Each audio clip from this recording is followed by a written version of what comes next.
Sir sir આ જ number પર કોલ કર્યો હતો સર. જુઓ સર, ફરીથી એ જ નંબર પરથી કોલ આવી રહ્યો છે સર.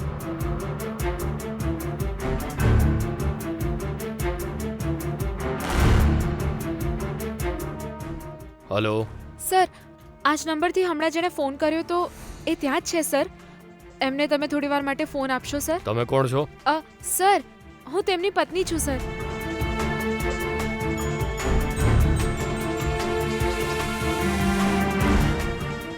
એ ત્યાં જ છે. એ ત્યાં જ હોય તો એમને થોડી વાર માટે ફોન આપો ને સર. એ તો પોલીસ સ્ટેશનમાં છે.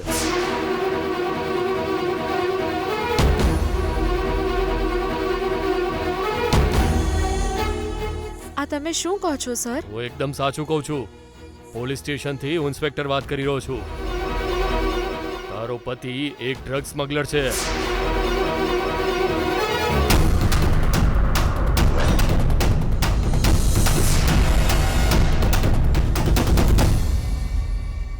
આ કેવી વાતો કરો છો સર તમે? આજે એની ઓટોમાંથી અમને ડ્રગ્સના બોક્સ મળ્યા છે. અમે એને અરેસ્ટ કરી લીધો છે.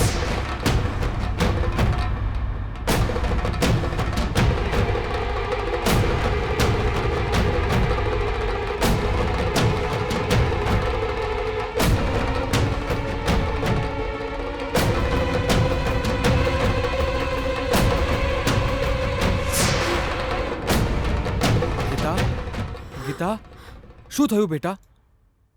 શું થયું બોલ ને.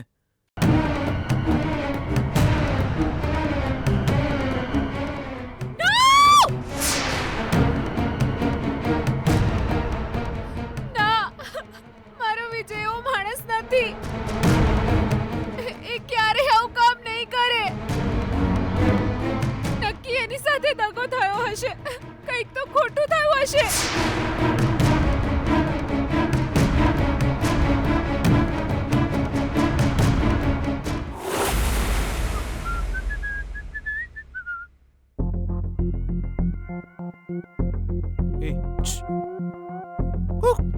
એ વાંચા મૂતી છે બેન. તાર રૂમમાં જઈને હુઈ જવું જોઈએ ને.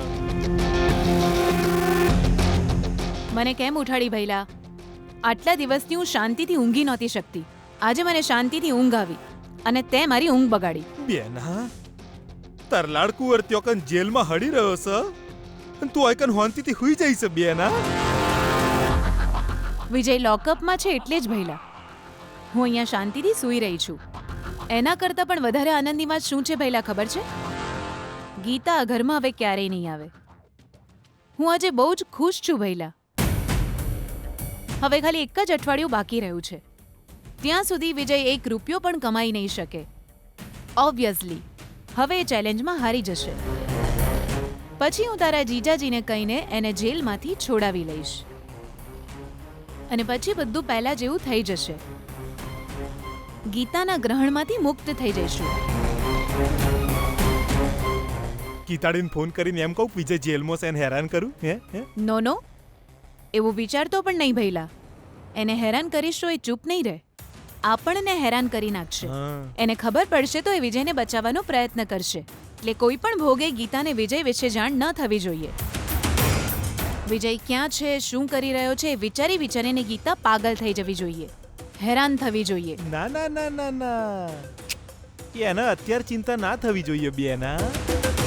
એને તો એવું લાગવું જોઈએ કે એનો પતિ જો કોમ કરતો હશે, મહેનત કરતો હશે, પૈસા કમાતો હશે. એના એકાદ બે અઠવાડિયે પછી ખબર પડે ચાલશે બેના. પછી એના જે ચિંતા શરૂ થઈ જશે બેના, પછી આવશે અસલી મજા.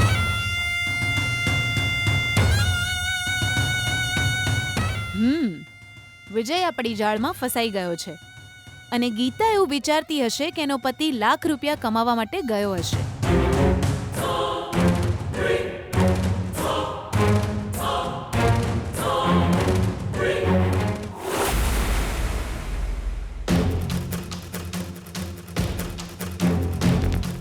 પેલા નહીં લાવો.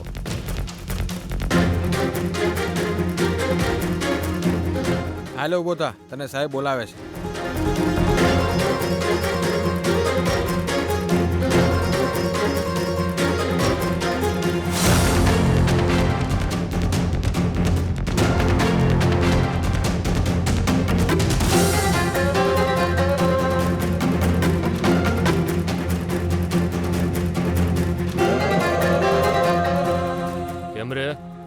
અમારા જ માણસનો ફોન લઈને તું કોઈ છોકરીને કોડવર્ડ પાસ કરી રહ્યો હતો હે? કેમ તું એને બચાવવા માંગતો હતો?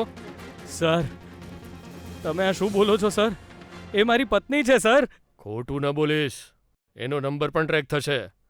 કોઈ બચીને ભાગી નહીં શકે. સાંભળ્યું છે તું જમવાની ના પાડે છે. એટલી ચરબી ચડી છે કે જમવાની ના પાડી રહ્યો છે. તારે જમવું નથી તો તારે માર ખાવો લાગે છે ને? તો હવે તને એ જ મળશે. મમ્મા સર કેમ સર તમે આને કેમ મારો છો? એણે એવું તો શું કર્યું છે સર? વિજય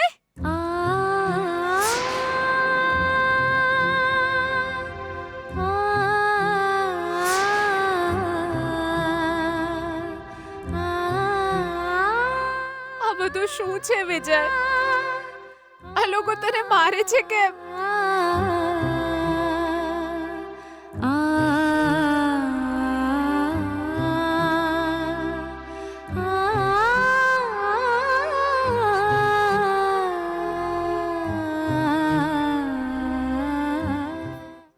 શું થયું વિજય?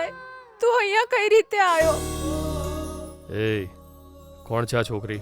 મેં કહ્યું તું ને સર મારી પત્ની છે આ. ઓ તો હીરોને શોધતા શોધતા હીરો નહીં આવી ગઈ એમ? કેમ છોકરી, આ તારો પતિ છે હે? હા સર, હું જેની પત્ની છું. હું હાથ જોડું છું સર. તમે એને કેમ મારો છો? હા, એણે અમને એક વાર્તા સંભળાવી છે. એને 1 મહિનામાં 1 લાખ રૂપિયા કમાવાના છે. તારા પપ્પા એને ચેલેન્જ આપી છે. એ વાત સાચી છે? બિચારાને પૈસા જોઈએ છે એટલે જ તારા પ્રામાણિક પતિદેવે પૈસા કમાવાનો રસ્તો શોધી નાખ્યો છે. એ રસ્તો છે ડ્રગ સ્મગલિંગનો.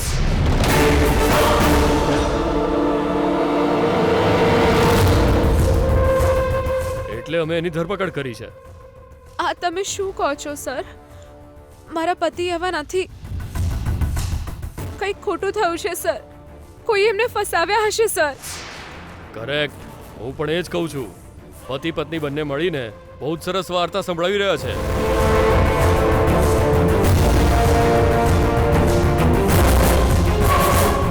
અરે મેડમ, તમારા કહેવા પ્રમાણે તમારો પતિ જો ગુનેગાર ન હોય તો 50 લાખ કરતા વધારે કિંમતનું ડ્રગ્સ એની ઓટોમાં આવ્યું ક્યાંથી? એ તો નથી ખબર સર, પણ એ આવું કામ કરે એ શક્ય જ નથી સર. મારો પતિ ભૂલથી પણ ખોટા રસ્તા પર ના ચાલે સર. એમને પૈસાની જરૂર છે સર, એ હું પણ માનું છું, પણ આવું ગેરકાનૂની કામ એ ના કરે સર. તમે મારા પર વિશ્વાસ કરો. તમે એમને છોડી દો સર. હું તમારી સામે હાથ જોડું છું. અમે કેવી રીતે છોડી દઈએ? અમે તો ઓલરેડી નાર્કોટિક્સ ડિપાર્ટમેન્ટમાં રિપોર્ટ મોકલી દીધો છે. મારે આ કેસ એમને સોંપવો જ પડશે. હવે આ કેસ મારા હાથમાં નથી રહ્યો. હા, હું તારી એટલી મદદ કરી શકીશ કે તારા પતિ સાથે તને થોડી વાર વાત કરવા દઈશ, બસ. જો તું એની સાથે વાત કર અને એને સમજાવ કે અમને સાચું કહી દે. નહીં તો અમે એની જરાય મદદ નહીં કરી શકીએ. આ રડવાનું કરગરવાનું કોર્ટમાં જરાય નહીં ચાલે. કોર્ટ તો માત્ર પુરાવા અને સાક્ષી જ માગશે.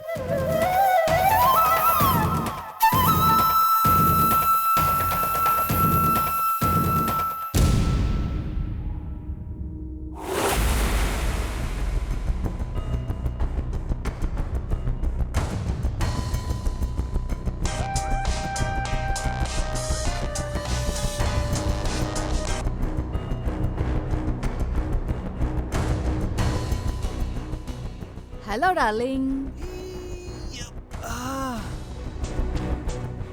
ખાલી તારા મૂઢે આ એક શબ્દ હું સાંભળું છું ને પેટમાં ગલગલિયા થવા માંડે છે. તાણા સ્ટેલા, શું કરી રહી છે તું? બધા મોટા માણસો કામ થઈ જાય પછી કામ કરી આપે અને ભૂલી જાય છે, એ તો મને ખબર છે. પણ તમે એવા નથી. એ બધું છોડો. મને યાદ કરવા માટે થેન્ક યુ વેરી મચ. અત્યારે હું વાઇન પી રહી છું. હે? એકલા એકલા? હું આવું કંપની હાલવા. આ વાઈન જ મારી કંપની છે. મને કોઈની જરૂર નથી ડાર્લિંગ. એ આવું ના બોલે ને સ્ટેલા ડાર્લિંગ. જો મારા મનમાં છે ને કોક કોક થઈ રહ્યું છે ને આજે હું તને દિલ ખોલીને કહી દઉં છું. આજે તને જોઈને તો મારા દિલમાં ધક ધક ધક ધક ધક